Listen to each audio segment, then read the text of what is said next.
Welcome, everyone. It's really a pleasure to have you all here, and welcome to SACI's first ever MFA in Studio Art DISx Talks. There's many of you here, and for those of you who might not know already, a part of SACI's graduate program is what we call DISs, Directed Independent Studies. Each semester, students are expected to write their own independent study proposals. This is a place for them to further develop their artistic research and to propose projects. These independent studies are then directed by an advisor or group of advisors that include, among other things and across things, artists, curators, theorists, activists, and educators. Tonight at this DISx talk, each of the grad students will give a short talk on their artistic research, sharing with us the work they've done over this semester in their DISs. The X in the DISx is a lighthearted reference to the independent X in the TEDx talks. In conversation with the grads for this event, they decided they would like to start off in the format similar to a panel, each giving a short 5 to 10 minute presentation of their work. We will then have around 30 minutes at the end for any questions and comments from all of you in our audience in the virtual realm. As many loved ones and colleagues were not able to make it exactly at this time, we will be recording the session for those who can't be here. Regarding etiquette, we request that each of you put your microphone on mute during the presentations and to avoid making any comments into the chat session until after the presentations are finished.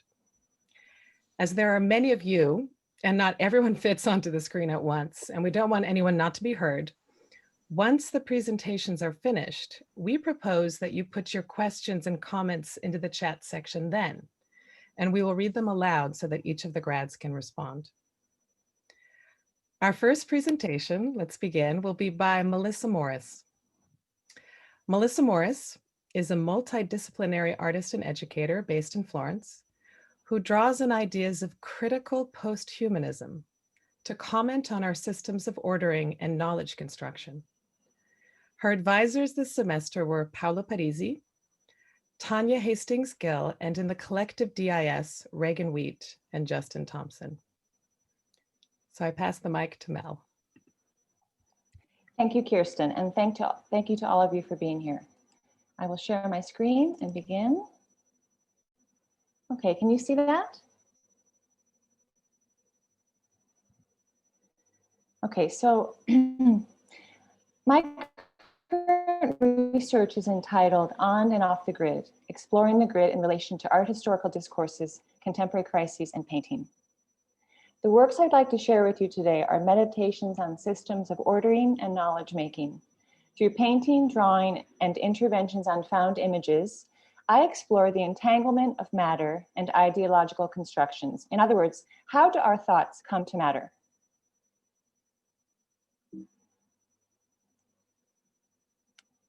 My starting point is the grid. The grid is the emblem of modernity's faith in rational thought and industrial progress. It's a system for ordering reality that is built upon the assumption that chaos and disorder can be mastered through the use of geometry and the practice of measuring, and it's everywhere. From the layout of our cities, to the shapes of our houses and buildings. It's the frame through which we look at nature, the tiny pixelated grids of the image on the screen, the power grid, the internet. We have thrown the Cartesian grid over the world and have used it to map every inch of the earth and to chart every phenomenon we aim to control, like the spread of the coronavirus.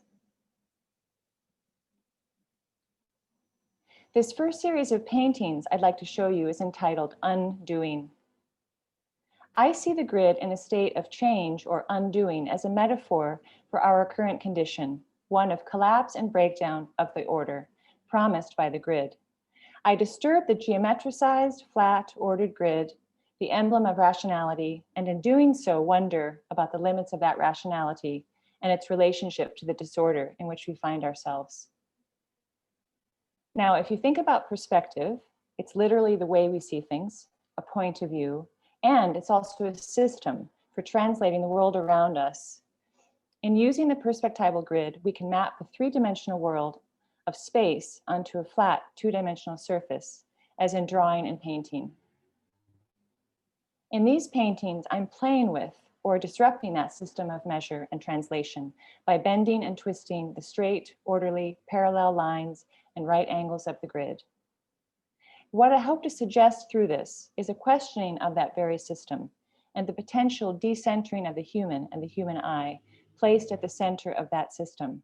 Remember the old adage, man is the measure of all things? I use the language of painting through the interaction of color, the use of line, the composition in a dynamic balance or imbalance, and the play of relationships to evoke other systems more related to the natural world, like the way a tree grows or the path that a bird in flight traces across the sky. These are what we might call irrational systems that have their own inner logic. The titles, or should I say untitles, of each of these paintings are phrases from the language of Buddhist sutras, which describe and elicit a process of undoing of constructs that form the sense of self and create the gap between self and other. I'll show you the paintings again, this time with the titles and in silence.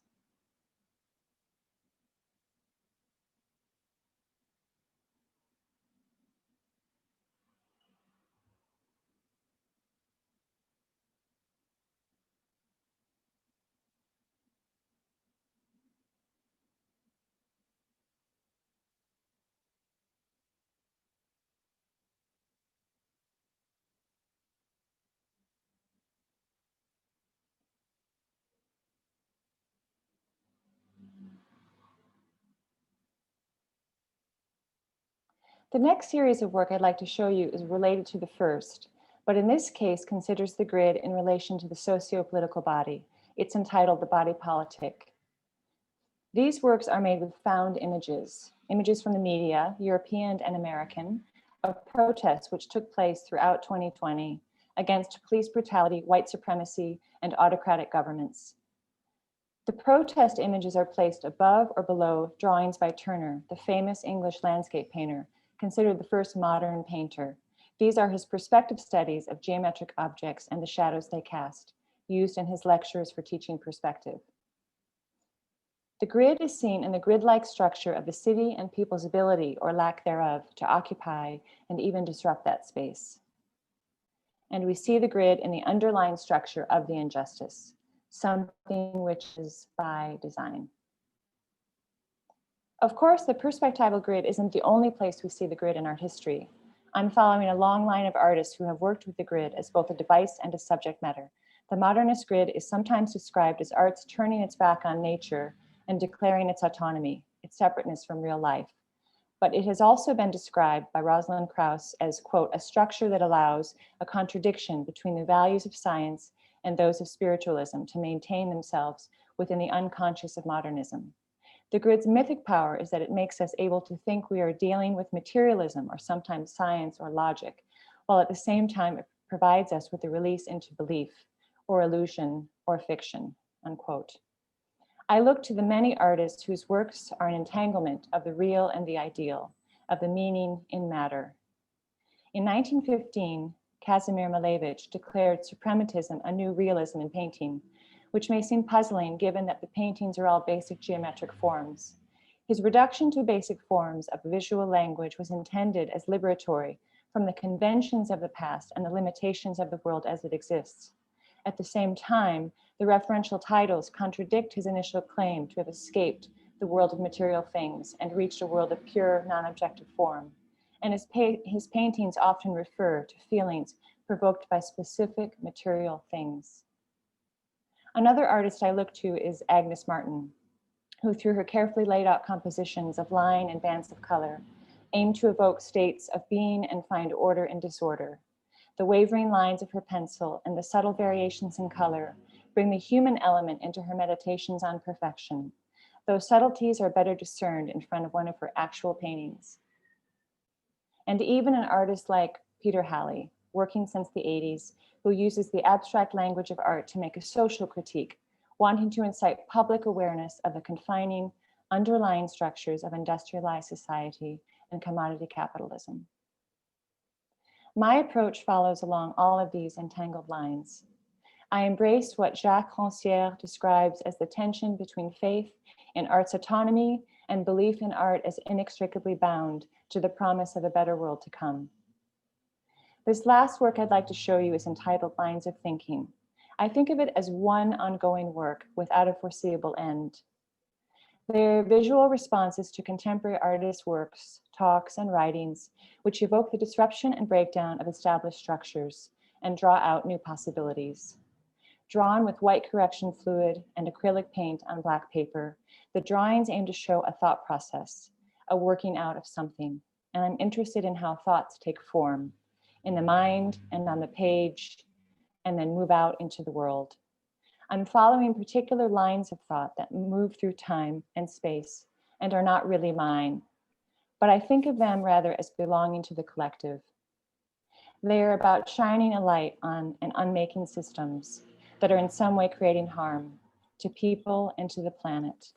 And they ask, how might we reform our thinking and engage our imagination in order to rethink, reconfigure, and make within the larger systems in which we are embedded, as in Donna Haraway's idea of sympoiesis. I'd like to end with words from Haraway's book, Staying with the Trouble. She's a prominent scholar and philosopher who thinks critically and creatively with art, science, and politics. She calls on us in these times of urgencies to cultivate the capacity of responsibility and to know that every fiber of our being is interlaced, even complicit, in the webs of processes that must somehow be engaged and repatterned. The pattern is in our hands. Thank you.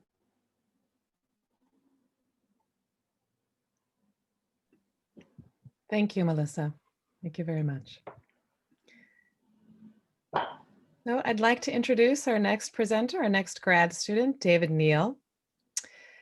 David Neal is an adopted American artist that addresses the conformity and inequality in the school system. His advisors this semester were Dejan Atanakovic, Carla Rapice, and in the collective DIS, Reagan Wheat and Justin Thompson. All right. Hello, everyone. Let me begin sharing the screen.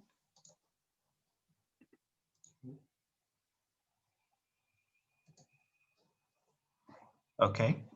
So yes, hello, everyone, and thank you for being here. My name is David Neal, and I'm an adopted American artist from Claremont, California, and I am currently residing in Florence, Italy. I work in multiple mediums, such as drawing, installation, and performance. My artistic practice addresses the inequality, surveillance, and control of institutional power. My work focuses on how authority begins conforming us at a young age. Childhood education has followed an outdated standardized learning system that is not equitable to students with learning disabilities and students of color. My school experiences and memories correlate with the body of work where I reflect on the relationship between instructor and student. Now, I feel many of us have drawn or seen this doodle in our notebooks when we were growing up. My first work, titled Cool S, aims at how doodling helps the kinesthetic learner to better understand the teacher's lesson and material. Not only has this drawing been presented to our classmates for popular recognition, but the teacher may see it as a distraction because the student does not appear to be visibly attentive. As a kinesthetic learner and visual learner, it was frustrating for me when the teacher lectured without a visual aid or tactile in-class assignment, because then I was only able to partially process and understand the lesson. When I would attempt to write down the notes, I would fall behind and repeat the cycle. I was apprehensive to raise my hand and ask them to repeat the material to the point where it became a disruption, so I stopped. The work is also an endurance piece because the wood blocks are colored with ballpoint blue pen. The wood blocks somewhat align themselves with the projected grid lines, yet its arrangement follows its own form of measurement and placement in the space. I left the cool S with its 6 lines because I wanted it to be a playful test for those who may or may not remember this doodle spectacle.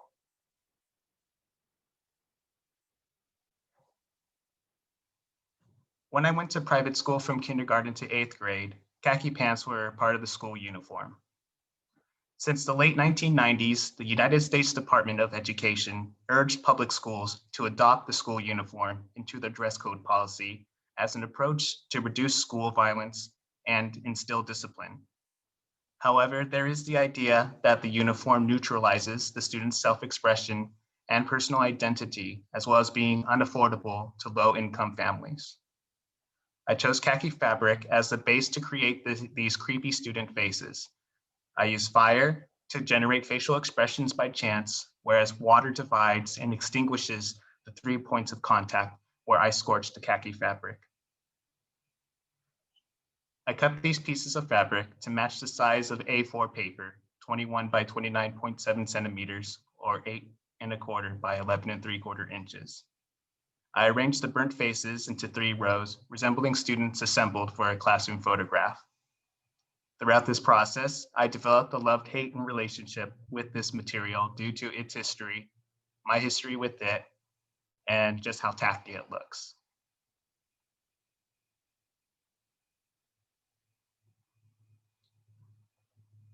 My next work is titled Relic of an Authority's Vulnerability, and is based on a memory when my high school teacher lost the respect and control of the class.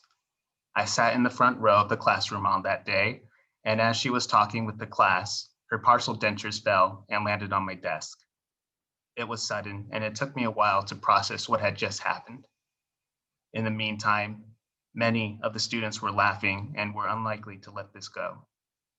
However, she kept her composure by trying to dismiss the incident while she was masking her shame and vulnerability. I chose the partial dentures to be a relic because this was a moment of empathy, as well as an example of the victim, victimizer, and observer roles. Along with the tooth relic, there is a series of classrooms and their reversal roles of control from an aerial point of view. The button composition is based on the type of classroom desk and table orientation.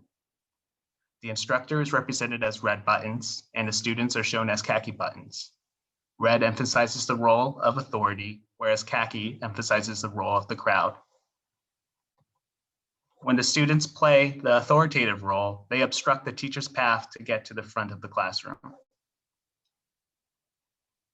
I feel there is both a harmonious and divisible relationship between the instructor and student, like a button fastening 2 articles of clothing together or separating them.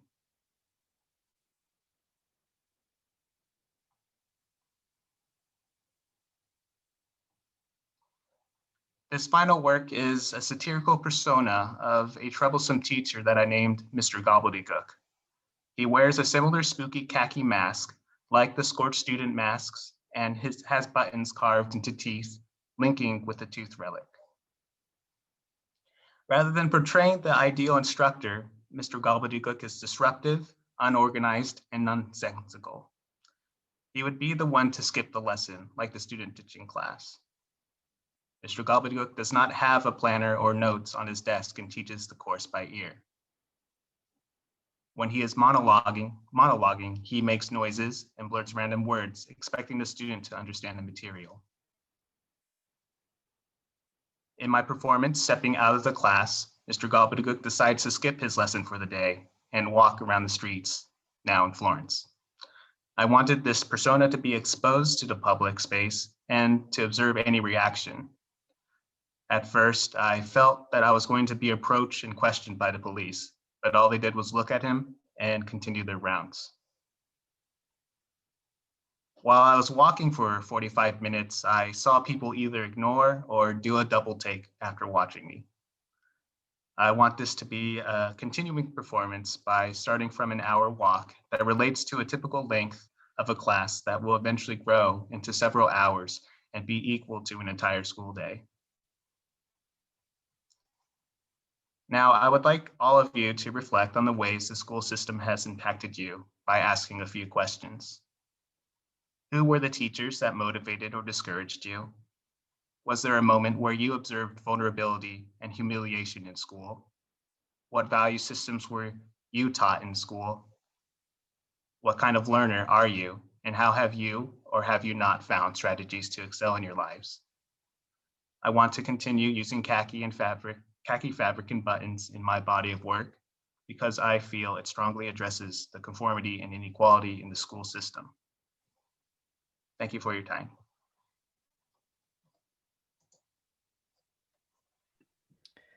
Thank you, David. Thank you. So our next grad presenting is Arias Metyard. Arias Metyard is a Kentucky artist that works in playing with different forms of the narrative, or lack of. Her advisors this semester were Daria Filardo, Patricia Silva, and Mary Lamboli. All right. Thank you, Kirsten. And hello, everyone, and thank you so much for coming. Let's see. All right. So my name is Arias Metyard, and the current prime concept among my work is awareness of the self, shown in dualities by deconstruction of narratives. This can be thought of in 4 different stages. The first, awareness of self in the world that at first glance appears natural or unspoiled. The second, discerning changes, transformations, growth, and evolution, all of which can be positive or negative. The third, observing destruction and usurpation of humans by corporations or governments serving financial conquest. And the fourth, surveying the victors disguising their destruction as serving a greater good, which in all honesty is strictly self-serving. I use aspects of play with a keen intrigue into forming my own fables to show dichotomy of healing and destruction within these structures. The 2 works I would like to share with you today are my ink drawing series, A Tale of Nametake, and my animation, Misericordia. A Tale of Nametake. In ink painting, I question identity. Is identity important in the natural sense, or is it only desirable in an artificial state? What is the term human in nature when both terms and meanings are contrived?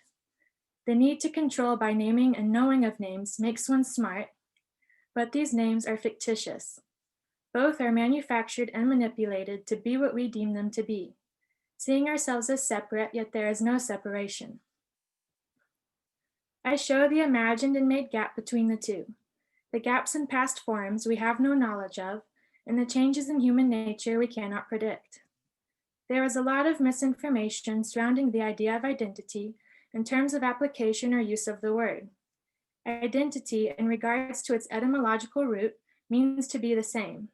That being said, the notion of what defines a specific human, plant, or animal, whether the factors are real or imagined, is based on social and cultural constructions. The ability to name all that exists in a landscape according to its scientific name gives one the air of being knowledgeable, yet the identifications we have are for elements that pre-existed us. My work builds from holism and the imagined perceptions of reality brought about by gaps in knowledge of past and unknown and what is unknown to come in the future. Capitalism has produced an identity isolated from nature. The Western tradition has changed identity into representing the individual in direct opposition to the often indigenous and Oriental idea of identity as all parts and people being wholly integrated together with the natural functions in this world. There is a deliberate separation from all that is natural through capitalism, yet the tension remains as some try to protect nature from destruction. Humans desire to go beyond that which is natural and still call it alive. How do we find one's identity in these constraints of manipulation in the natural and continue to perceive ourselves and nature with limited knowledge, history, and naming? I question the gaps in all of these things. The figures are placed within this landscape. The viewer should be unable to identify if what they are witnessing is an event of the past or the future. The landscape is separate from the figures physically and in color to further the idea of gaps. Ovular and circular forms are used for the shape of the paper instead of the rectangular dimension. The oval has a history with the romantic, as does the figure in landscape. The ovular form has also been used as an educational structure of old illustrations in textbooks and is in line with the fable as of showing the image like a chapter to a story. The structure also interrupts real life more so than the rectangle, which is commonly viewed as a sturdy frame. And now to introduce the aspect of text. The world vanished at my feet, 2 cups flour. My father's life lost in chaos, 1 teaspoon salt. My heart broken, 1/2 cup honey. On I go, lightly beaten. I waken your dreams, fold with your hand. And yet you detest him for what he is what there is to love in a crow, spicelage. The titles of each image largely stems from English words that are either not used and no longer known, or are no longer recognized by the online dictionary as a word. Most of them refer to a collection of things. I recall iron wedge days, laying down shattering glass against golden gray. All things must forget time here, and if not forget, at least alter it. I come here one person and I leave another. The folly of mortal men who build concrete walls to hide her skin. Omnium Gatherum. I then take the poetry of my mother and manipulate the sentences and words through deletion of forming snippets from multiple poems to make one. The words, though no longer in their original state and having lost their original meaning, still relate and can be understood as a story.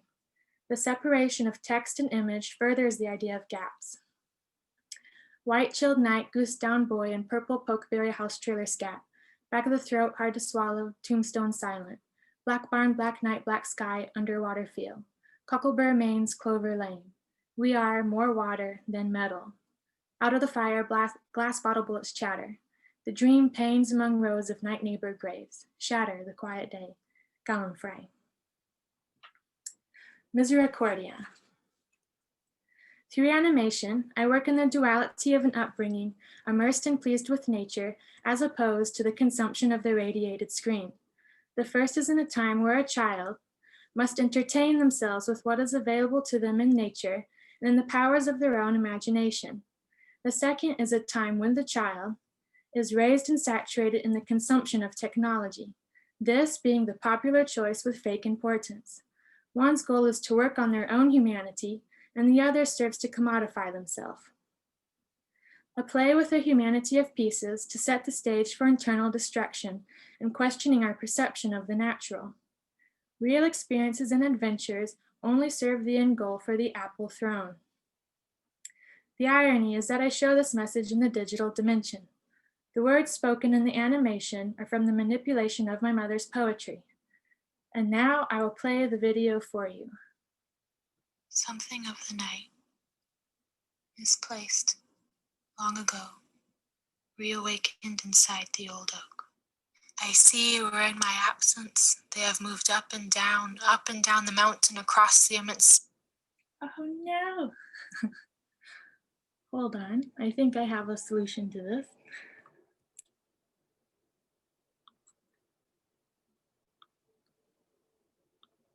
Something of the night, misplaced, long ago, reawakened inside the old oak. I see where in my absence they have moved up and down the mountain across the immense space, and I heard a child's voice and recognized it as my own. A young girl was resurrected.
grow older and larger and learn to mistrust many things.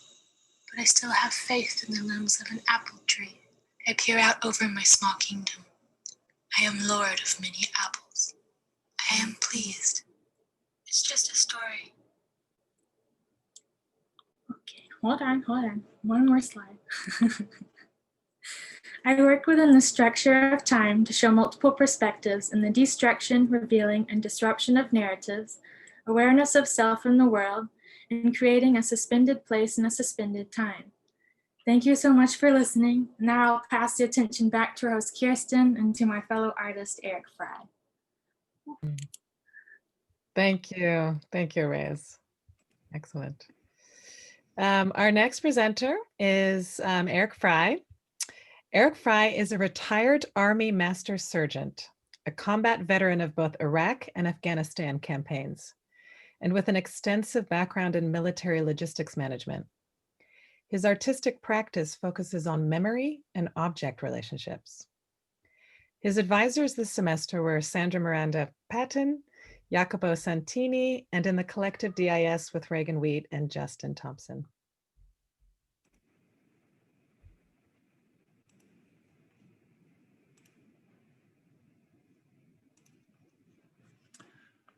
Hello, my name is Eric Fry, and I'm the director of the Memory Registration Commission and a contributor to the artistic collective known by the hashtag Street Art Sigils.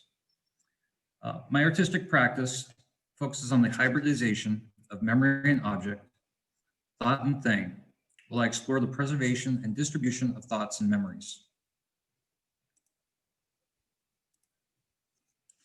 Like many people, I collect mementos and take many pictures to help me remember my experiences. Yet when I was a child, I suffered a severe concussion and I've struggled recalling certain memories unless I have those objects or images to help me recall that memory. This has led me to become a compulsive collector of things, relying on objects and images to help me remember.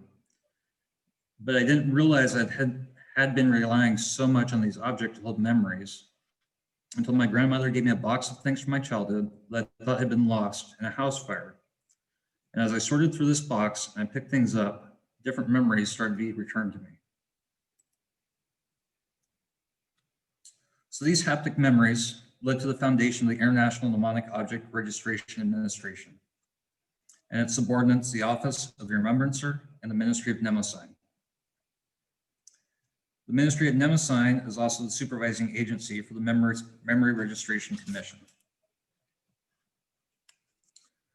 The International Mnemonic Registration Administration was inspired through my experience with government bureaucracies in the Army, as well as the Veterans Administration, and my experiences with the Italian immigration system.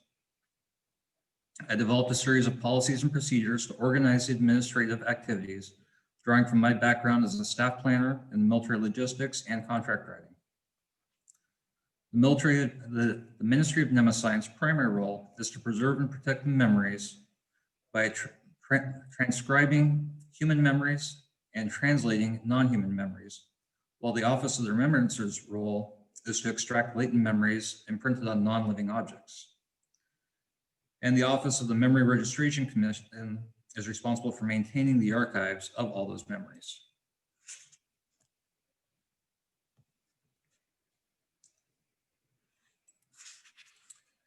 So for example, let's take the memory of a dog.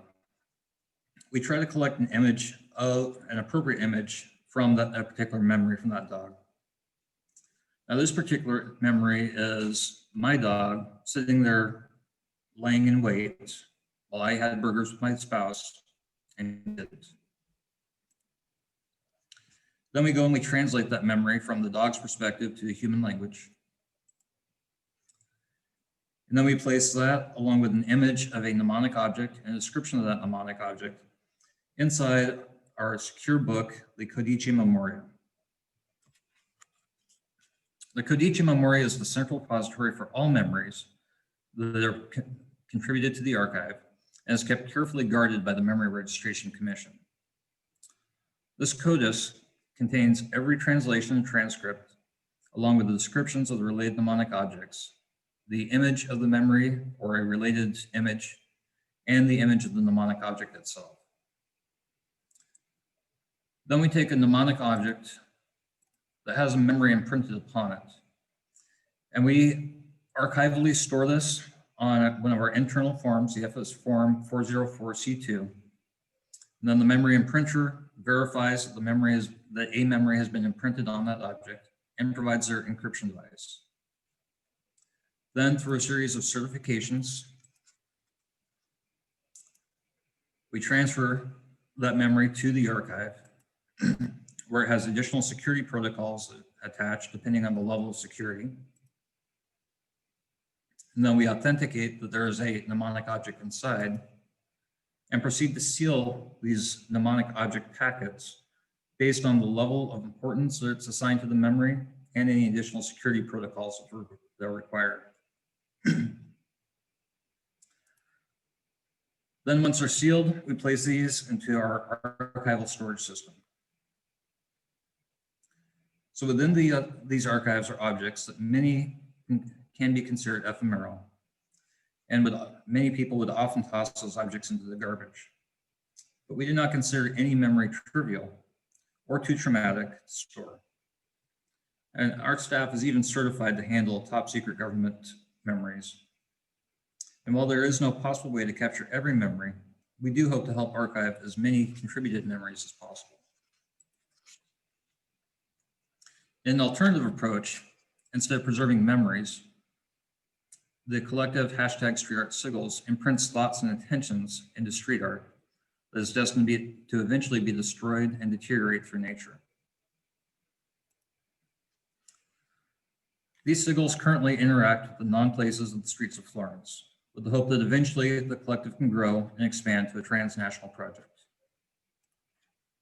The sigils vary in meaning and intention, and while the collective's membership is anonymous, eventually each sigillist develops their own unique iconography so that the individual cannot be wholly consumed by the anonymity of the collective. The sigils can be placed on most surfaces as long as they're placed with biodegradable, non-destructive materials and on structures that are not considered culturally significant to the community. They communicate with Florence, not in opposition to it. And we grow the collective through workshops that are conducted by members of the collective. Our very first workshop was conducted at the Chiasso Perduto Creative Space, where attendees learned the intention and theories of sigil making. Then practice making their own sigils that will eventually be pasted throughout the communities. Once the pasters have gone out into the community and spread their messages, they'll then post these images on our Instagram account, which is the only archive, the digital archive of the street art sigils. And then street art hunters and the community will be able to seek out and possibly assist in their inevitable destruction. Going forward, the archive of memories will be focused on gathering as many COVID response memories as we can try to record during the next semester. And we're going to try to compile a global collective memory based on this global pandemic that we are living in. And the sigils will continue to appear to offer a bit of hope during these trying times. Thank you for your attention. Ciao. Thank you, Eric. Thank you very much. Okay, we are now at our last but not least, Joe, which is Cimino in the States, but Cimino here in Italia.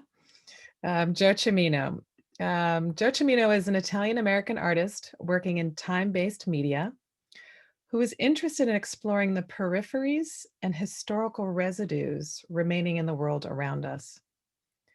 His advisors this semester were Radio Papesse, which includes Carola Haupt and Ilaria Gaddens, Dejan Atanakovic, and in the collective DIS with Reagan Wheat and Justin Thompson. Thank you, Kirsten, for that introduction.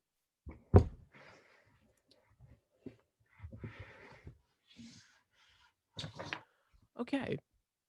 So hello, everyone. I wanted to first thank you all for coming to our DISx Talks. I know it means a lot to both myself and my colleagues. So for today, I wanted to present two projects that I've been working on throughout the course of this semester with this kind of tie to looking to the outer limits of one's own vision and field of view to see what's not necessarily right in front of you. And I wanted to start with this work titled Never Saw Her Sad, which deals with this question of what happens to the stories of our families when there's no one left to share them. So, in a sense, how can you safe keep something, memories, family histories, for both an unknown future and in a present moment? And rather than me trying to explain it at you and get really in depth in the beginning, I would like to premiere this trailer for you.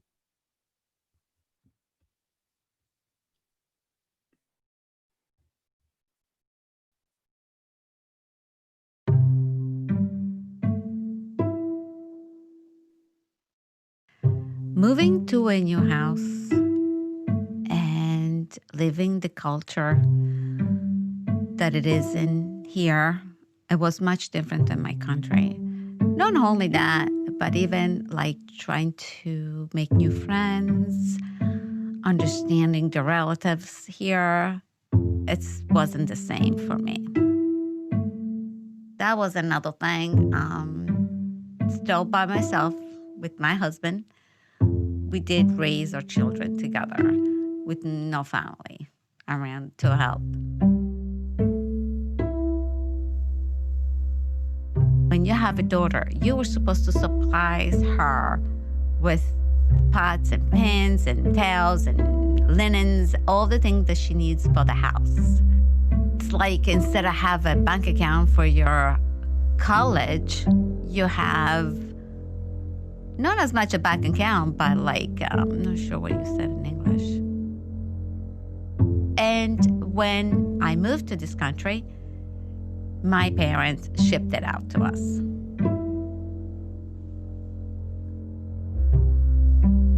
It was very hard for me to get used to the idea to be lonely because I was lonely. Every time I went in my country, I used to buy a souvenir to bring back. Could be anything. Just to remind me, especially pictures. Pictures, I took a lot of pictures and the beach. And that's what I miss the most is the beach, besides my family, of course. It was very hard to just, it was hard. And when that time comes, if it's holiday or summer or anything, it impacted me a lot. It doesn't impact as much as it used to, but it still does.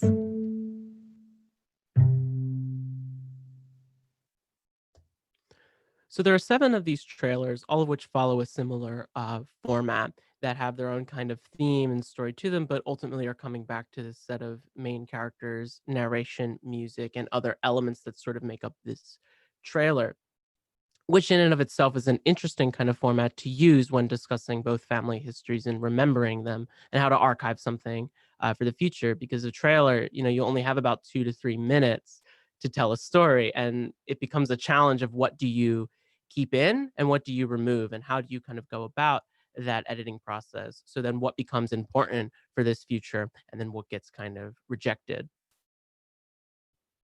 And another interesting element of working with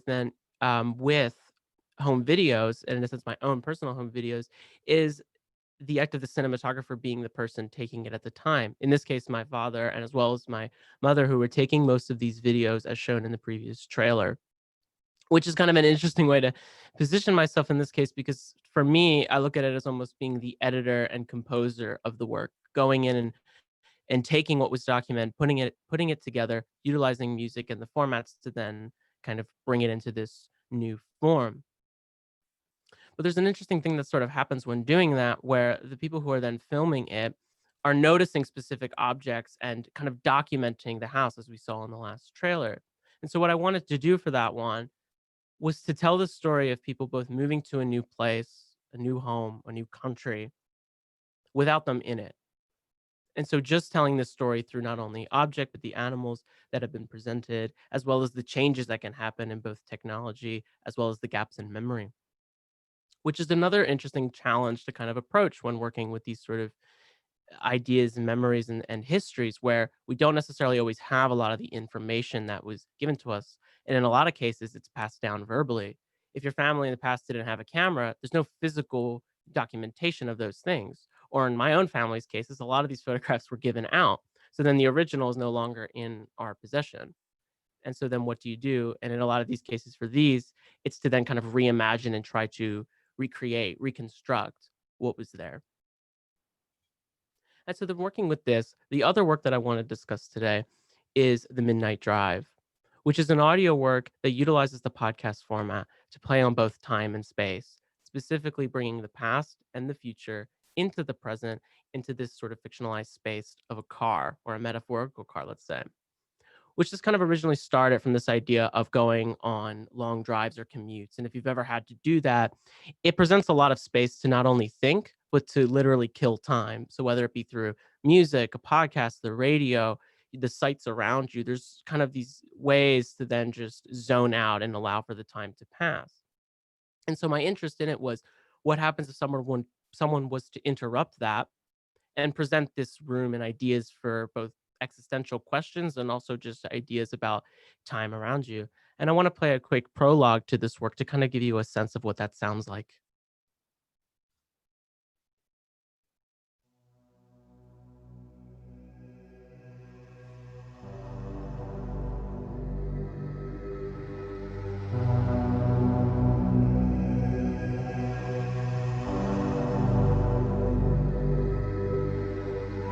The Midnight Drive is a late-night radio show that appears amidst the late hours of the night.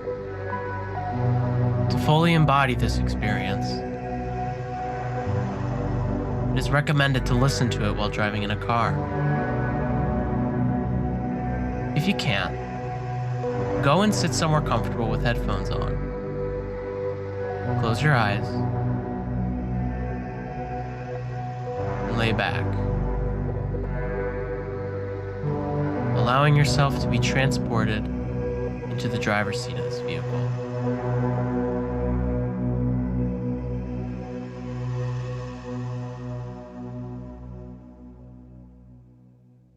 And so within this work, although confronted directly by this mysterious DJ, the person who's going to prompt these questions, it's not the only way that this story kind of progresses and is told. In fact, it's more important of the ambience, the tropes and sounds used to tell this story, to tell what is happening, and to get a sense of what is going on and whether or not you're in this reality or you're kind of in the one that you're listening to it from. Which brings me to this kind of idea of the outer limits of one's field of view, like I was talking about in the beginning. I find both of these works to be kind of within that, in this way of trying to perceive not only what's just directly in front of us and what is presented, but also the backgrounds, what's on the sides, and how that can kind of come in to not only inform the bigger picture, but to also give more space to think about it as well. So thank you all very much again for coming to our talks. I really appreciate it. And I'll pass this back to our host, Kirsten. Thank you, Joe. Thank you. Fantastic. What do you say? One thing that was really important for all of the grads is they wanted to open it up to the community for them to make questions and comments for the next half an hour. So we'd like to do that now after they've finished their talks. And I think we'll put that in mute. Rick, should we just do a grid view of everyone now? So we've got nobody spotlighted, but we're all together. There we are. Hello, everyone. So we welcome any comments. There might be a group question like that you want to ask, or there could be an individual question that you want to say. So just post it in the chat and we'll read it out loud for the grads to respond to. Also could be just comments.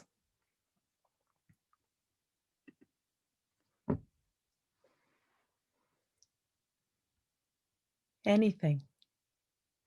You just had an immense amount of information. So a lot to just sort of go through in their presenting. So if there's anything you'd like to ask in their research or what they've done, any thoughts that you have looking at what they've done. I'm going through all the screens right now. So we have one comment, which everyone was so impressive. Thank you for sharing. It was wonderful.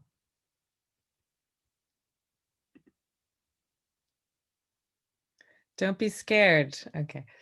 From Noreen, I really loved all of the presentations. As a teacher, I really appreciated David's perspective. David, who is a teacher who encouraged you?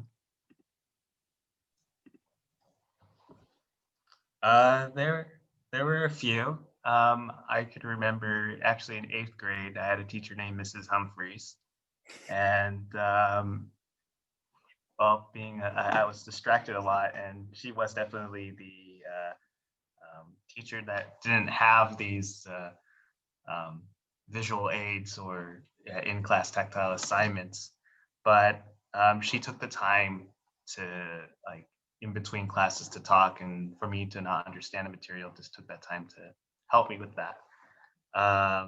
Also, I'm thinking of in my undergrad school, Beacon College, my art professor, Russ Bellamy, he was one that was encouraging me to to continue with this program, and helped me with sculpture, such as like metalwork and woodwork.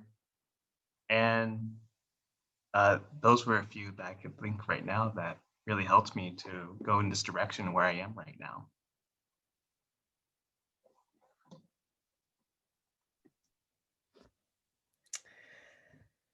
For Melissa, did the pandemic and movements towards racial justice inform your work? Hi, Ben. What a great question. Absolutely. I mean, I think in part because, of course, like everyone in the world, we've been working in this lockdown situation, which of course was difficult, but in a sense, I think provided us all new, really, in a way, new subject matter to work with, you know, to sort of, because it was so real. It is so real. And I think in a sense, having this focused time, but also being in lockdown everything that was happening became so incredibly vital, you know, like this sense of the importance, wanting to make something real, and at the same time working with, let's say, abstract painting, and how can I bring those things together? So it's really the challenge I'm trying to work out and understand through the work. Thank you for that question. It's interesting. There's a follow-up with this. Also, just to say, Andrea says, I enjoyed this so much. These works are so inspiring. I miss Firenze now more than ever. Thank you all. From Patricia, everyone did a wonderful job. Can each of them speak to how their time in Italy impacted their individual works? And how is the present situation in the world impacting the trajectory of their explorations? So that's a big question for all of them. Fantastic. So maybe we can go backwards. Maybe we can go with Joe and go back in time. Whoever wants Sure. to. Yeah, I mean, I would say definitely my impact in Italy. I mean, my experience in Italy and living in Italy has a tremendous impact on my work. And I've been there a few times. And in fact, I come from this sort of dual nationality where I grew up there almost too, going back and forth a lot. And it's sort of what inspired and has kind of driven these trailers work that I've been doing. And in terms of changing trajectories on kind of the world around us, I think that's sort of how I've almost found what I enjoy doing, which is not only just working in audio, but also working with video as well, and having to change one's way of working rather drastically too, and how you can kind of get some different perspectives on things. And I think that's what actually allowed me to see more on this outside view and these peripheries of things versus always being totally up front. But I don't think I would have noticed that had I not gone abroad and actually been in a completely different situation, environment, and learned from all kinds of fabulous teachers. Eric? For me, my time here has dramatically impacted my individual work. When I first came here, I was planning on solely focusing on sculpture, working on marble and wood, and this whole transformation, especially since the lockdown started in March, it's completely transformed how I even approach my work, because I can't use power tools in my apartment. And so it's completely restructuring how I think about things. And so it pushed me to new concepts and focus on more conceptual instead of a more technical world of art. So I think, and that's probably why the pandemic weighs so heavily in my archive projects and in the street art sigils, because it's a totally new conceptions to how to think about the new world. I'm not even going to say the new normal, but the new world.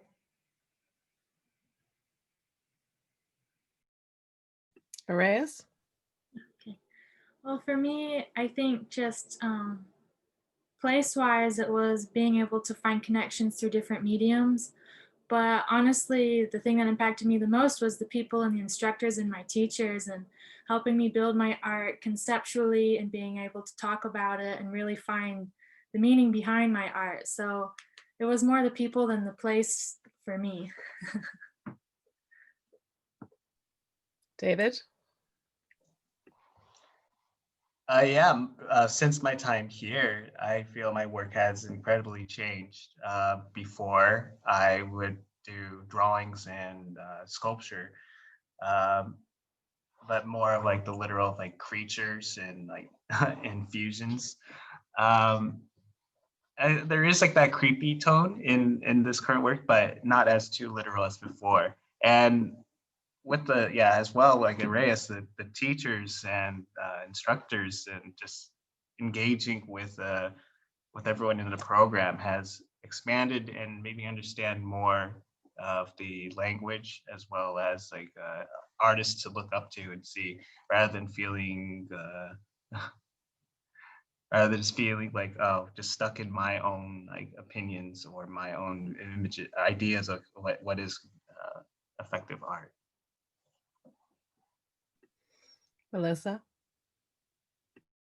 Yeah, just to say, I kind of already answered, but just to say a little bit more about, I mean, I'm actually based in Florence, and as you can see, I'm not one of the younger students. So I returned to school after many years of being out of school, and I have to say that it's what I'm really learning from my advisors, and just the practice, the daily practice, and as I said, in these conditions, the intensity of that is how the thought and the form come together. So it's really this, finding that language, and also understanding how vital one's thinking is in terms of making art, but also in terms of making the world. So that's what I'm trying to bring into my work. Thank you. From Justin, as you are all working towards a group exhibition, what do you see as a connecting thread or through line amongst you? What dialogues exist amongst you? So this is a big open question, so respond as you guys see fit.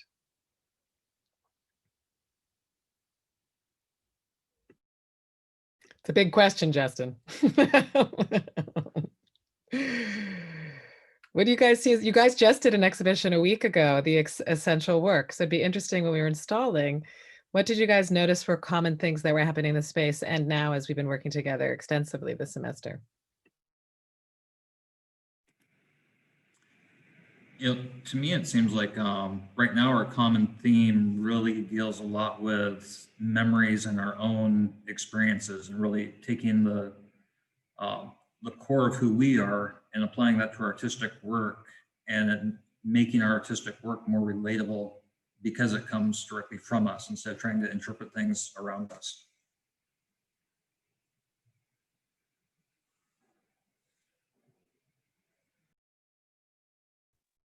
Yeah, I think partly due to the way that the studios were set up and how we all have gotten along and really led these dialogues with each other. There's sort of things that kind of go in to all of our works, whether it be through memory or loss, time, different theories and practices and whatnot. And I think I can speak at least for the dialogues happening and things that are moving on. It's very much open and collaborative in a way too, where I don't necessarily think that between all of us, it's not necessarily, I think, a competitive atmosphere. It's more collaborative and community based, which I think is important. And even regarding the last exhibition that has just been put up, there's that common thread of going through. And in that case, I know the color orange was pointed out, which is more or less, I think, literal than this sort of conceptual element. But even that is so fascinating when you think about it, having even been working remotely, that there's still going to be something to pull out of that. Yeah, there was, putting the show together, there were so many formal and visual threads running through, and which were exciting and surprising. For example, David and I, who I think you can see we're quite different people, but our work is actually, there's a lot of relationships, and it's really interesting to see how we're kind of, in a way, maybe working with different subject matter, but a lot of the forms that they take, there's a lot of play between that. So that's, I think that's really, really fascinating.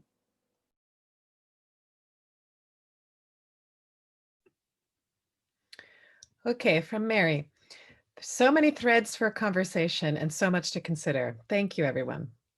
I have a question for Eric. The image of the memories that were overlaid, could you speak more of that? The relationship between the capturing memory to an absurd degree and the inevitable loss dispersion. Formally bringing the languages of official archive with the blurry images. I'm struck by that. So that particular image, it's every memory that's currently stored within the Kadichi Memoria. It's every memory viewed at one time. So it's kind of this impossibility to experience every memory that you possess or that we possess collectively, experiencing it all simultaneously, because once you start receiving all those, you actually get information loss. It becomes overwhelming.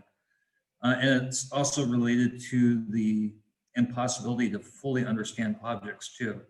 You know, we can use every word known to humankind to try to describe an object, but we can never fully exhaust what that object is.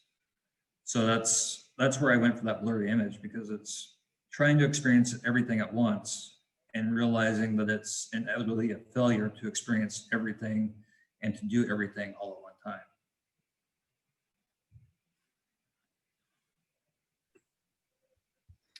Okay, I'm not seeing any more in the chat room. Have no fear, go for it.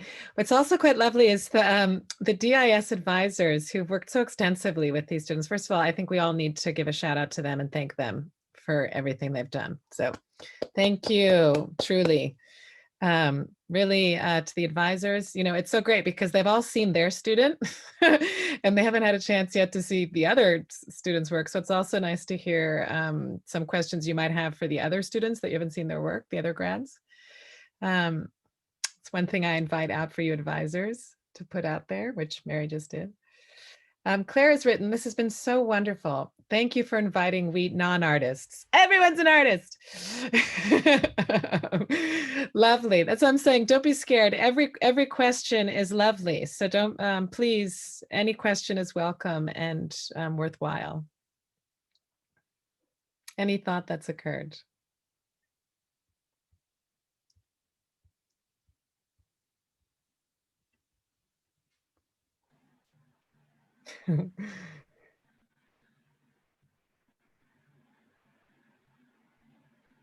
Anything else anyone wants to say?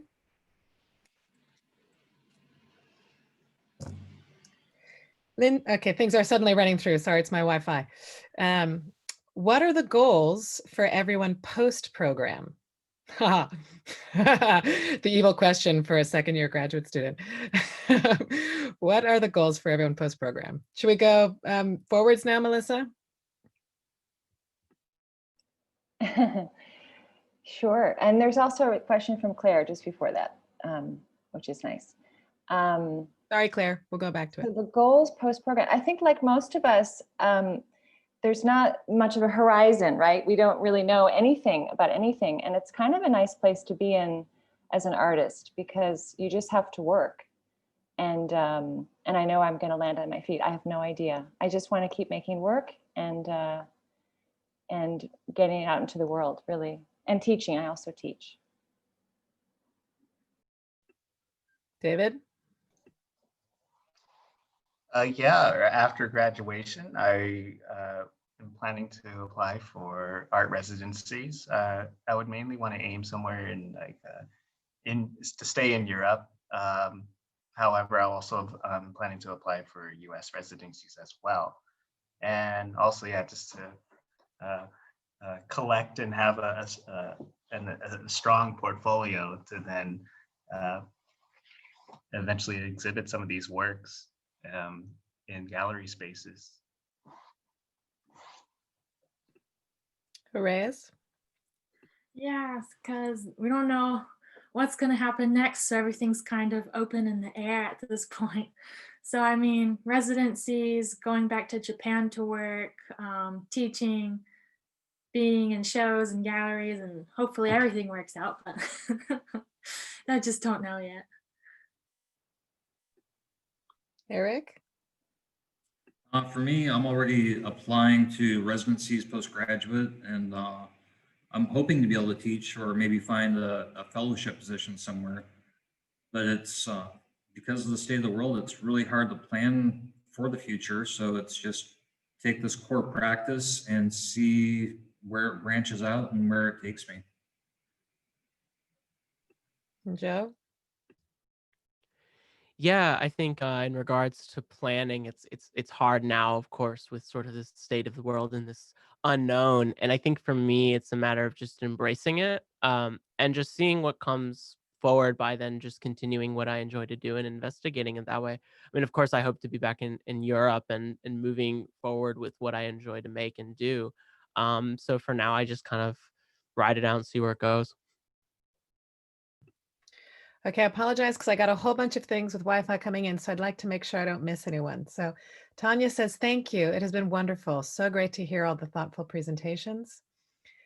Claire asks, I'm wondering how the Florence-based artists, and this is a good point because there's 3 people in Florence and 2 in the US right now, how the Florence-based artists deal with the history of this Renaissance city hanging over them.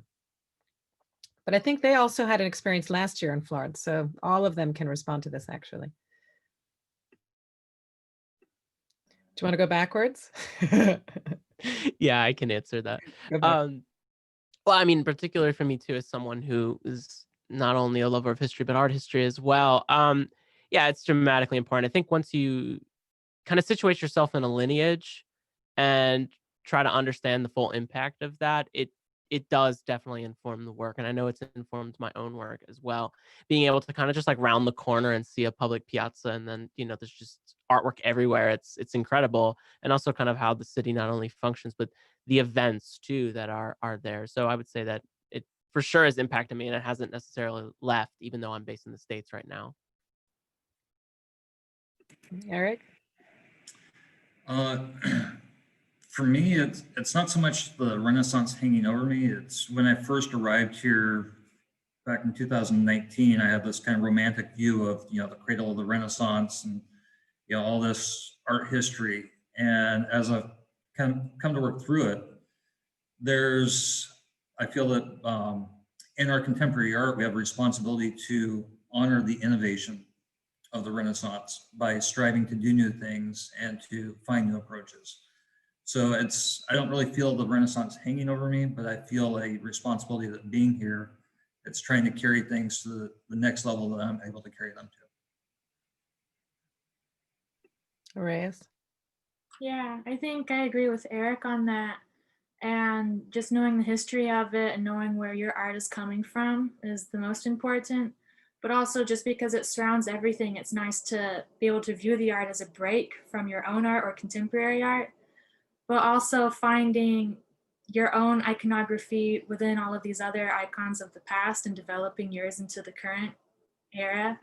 So that's mainly where I come from in that. David?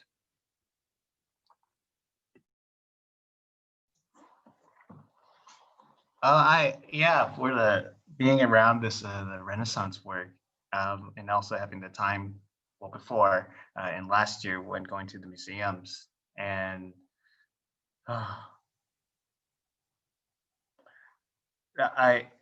to me it was a bit intimidating at first, because there's just all these incredible historical works, and I had like this moment of of like nervousness, because of like, well, if I also want to put my work there in the history world or art world.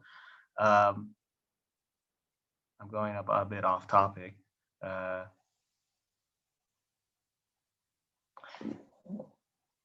But being around it has also just helped me ground and realize that my work is going to be a bit different. But I would like to, well, my words are lost. I can't continue on for right now. Okay. Words get lost in the face of the Renaissance. And Melissa. Yeah, I just quickly, I think formally, I don't feel the Renaissance as a heavy weight. It's interesting, that question. Maybe because I'm not born here, so I think if you were really born in Italy, I think it would be different. Certainly is. But I think formally, and also in terms of the values of the Renaissance, they're very definitely have really informed my work. And then also playing with perspective, being absolutely fascinated by it, and also seeing it as a construct, and potentially, being part of the problem, part of this centering of the human. So of course, the man is the measure comes from that point too. So it's both, it's very paradoxical, but really interesting. Okay, there's a couple comments, and then I'll do some questions. So Mary says, David, I'm struck by the empathy in your work. Also, Joe, what an evocative title, and the idea of the trailer as a structure to use with the home videos, the podcast as a structure. Though it felt like a guided meditation, it felt possibly scary to feel like I was supposed to be both driving and closing my eyes.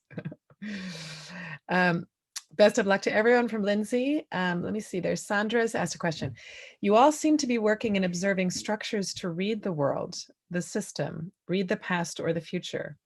Do you think that happened naturally, or did the restrictions condition that? Do you want to go on a line, or should we just keep it open and you respond as you feel? What do you guys think?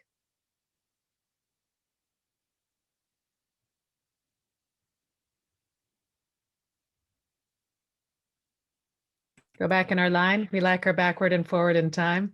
Okay. Mel, you're going to have to go.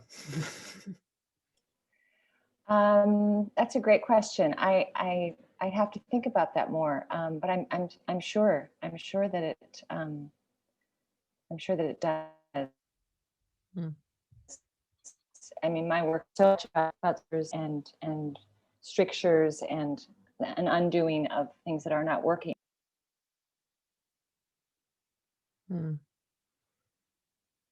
David? I'm rereading the question. Do I think that happened, if it happened naturally, or did the restrictions condition that? I feel it was a bit of both. Like a give and take to being here in the lockdown, where I had to adjust to rather than being in the studio space. And then during discussions from either the seminars or with my DAS advisors, there'd be like keywords that would just instantly link and connect, and then just opens these memories for my work. And then how it just made it easier than starting with like my stories and my experiences, that it would eventually generate to something that it may be globally, and others may relate or have understood or gone through these same experiences. Reyes? I honestly think that it happened naturally, and the ideas and my feelings and research towards them were there as a foundation originally before any of these restrictions happened. But once they occurred, it would bring things more to the forefront or make me realize things in a certain different way, such as the aspect of technology, of course, that's become extraordinarily heightened right now. And so I think it was always there initially, but maybe it just got molded more into one direction than another. Eric? I think with me, I was already working and observing structures and looking at my own past. So I think it was kind of a natural progression. But I think what the restrictions did is it really pushed me to, instead of fragmenting my past and my present, to try to take a holistic approach and accept who I was in the past as a soldier and who I am now as a artist. So the restrictions pushed me to really just change how I was thinking and create a holistic approach instead of this fragmented reality that I was trying to deal with beforehand. Joe? For the short term, I would like to think and say that it was from the restrictions, but honestly, I do think it's a natural progression, and it's always been there. These things that I want to explore have always kind of been present. I just don't think I knew how to kind of draw it out. I've always been interested in slowing things down throughout even the previous works I was doing last year. I think the restrictions kind of heightened that and moved it into something much more specific. But then even then, I hesitated as well in the beginning of even the semester to fixate on that and saying, okay, well, we're stuck in this situation. Let's make the best of it. It was almost time to look not even inward, but also outward too, and start to think back and kind of be like, okay, well, now it's time for questions, I think, more than just certainty and answers, especially kind of in an unknown time. And I think that that's really what has been kind of moving my work forward. I think we have one more comment from Lindsay. Best of luck to everyone, and then we have two more, and I think we'll close down. So, from Leo, another consequence of the past 6 months, as we have moved from quarantine to half and full openings and back again, depending upon where you are, has altered our perceptions and experience with the nature of time. How has your grappling with time in this period changed your thinking and practice as artists? Interesting. They've all been working a lot with time. How's time changed for you? Sorry, you'll have to start, Joe. No worries. I think it dovetails really nicely from what I've been doing. Time is definitely for me very important, and it has been shifted, I think, a little bit from that. But also, instead of I think thinking of things so linearly, trying to look at it more spherically and open things up. But then, of course, when discussing time, there's so many specifics that need to go into that. And I think for me, it's bringing both a future or this unknown future and a past into a present moment and kind of trying to just like slow it down and pause and take a look at everything and observe. And I think that the works that I presented to, that was really one of the most specific things from that. And this sort of prolonged period of be it a lockdown or having to stay in one place and then move and et cetera, and not really knowing how that works, I think it definitely influences that idea of bringing everything into one and then just kind of looking at it. Eric? For me, it really affected how I was looking at time because I was trying to avoid my past and just trying to look to the future before all these pandemics. And it really started getting me thinking about the now. And in some of my philosophical discussions with my advisors, realizing that, all memory isn't in the past, all memory is experienced in the present. And so you can only experience the present. So that got me thinking about especially the archive project and the street art sigils, is you have to maintain a flexible practice because of living in the now. We've been living in this kind of semi-nomadic, sometimes we can work in the studio, sometimes have to be closed. So it's, for me, it's more the practice has really shifted to something that can be done anywhere, which is kind of what's opened up the thought of doing residencies. Is you're not confined to where there's all the power tools in the studios of, the studio era. We are definitely participating in this post-studio era right now. So I think that's the biggest part of how my practice has changed. Reyes? Yeah, so let's see. Yeah, so I mean, my work does deal with time a lot, as in mixing both time of the past and the present together, or the past and the future together, or just time within yourself of the adult versus the child mentality. And so because of everything that's happened, now I'm back in my childhood home as an adult.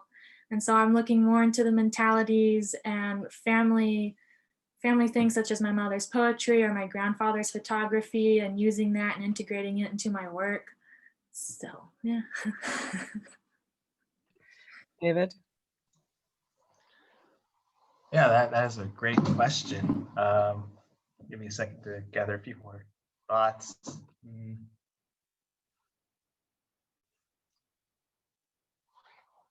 For me, it's allowed me to search more of these times when I was young in school. I think that was like the first beginning for this work. And there have been days in the present that time goes extremely slow one day, whereas like another day, it just went by that. Like I have like my phone, for example, and I read an article, then I miss that day or it's wasted. But also it's because of this lockdown, it's helped me now gather like this more information to know more about like my identity, and as well as to be able to share that with everyone. And also for rather than just being so, I guess, focused like on one small detail, like on a drawing, for example, now it's helped me like quick, make my work really quick.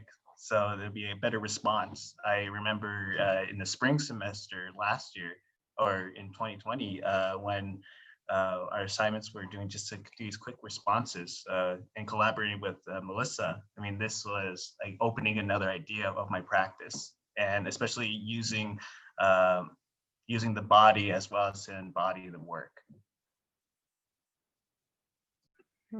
Mel? Melissa?